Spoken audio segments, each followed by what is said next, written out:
In today's video, I'm going to teach you how to upload files on Google Drive without Wi-Fi. If you've ever been away from a trusted network and needed to send photos, videos, or documents right away, this walkthrough is for you. We're doing this on an Android phone, and the key is telling Google Drive that it's okay to use mobile data.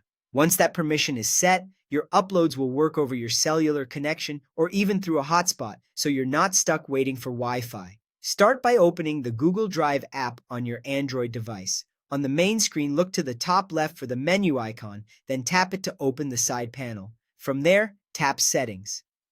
Inside Settings, find the section labeled Data Usage. You'll see an option called Transfer Files Only over Wi-Fi. By default, this is often turned on to save data. Go ahead and turn this setting off.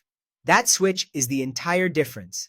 With it off, Drive is allowed to upload using your mobile data connection, including 4G, LTE, or 5G, and it will also work over cellular hotspots. You can come back here anytime and turn it back on if you want to restrict uploads to Wi-Fi again. With that setting adjusted, you're ready to upload. Go back to the main Drive screen and tap the plus button, usually at the bottom right. Choose Upload. Your phone will open a file picker where you can browse and select the files you want to send, photos, videos, PDFs, or anything else stored on your device.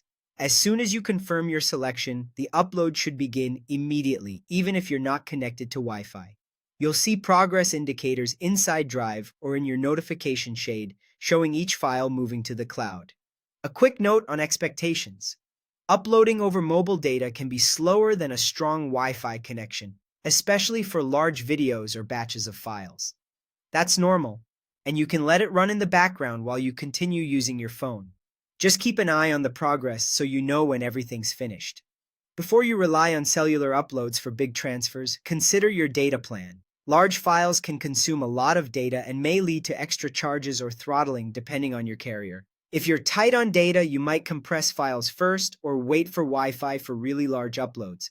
For moderate documents and photos, though, this setting change is a simple and reliable way to get your files where they need to go right away, and that's it.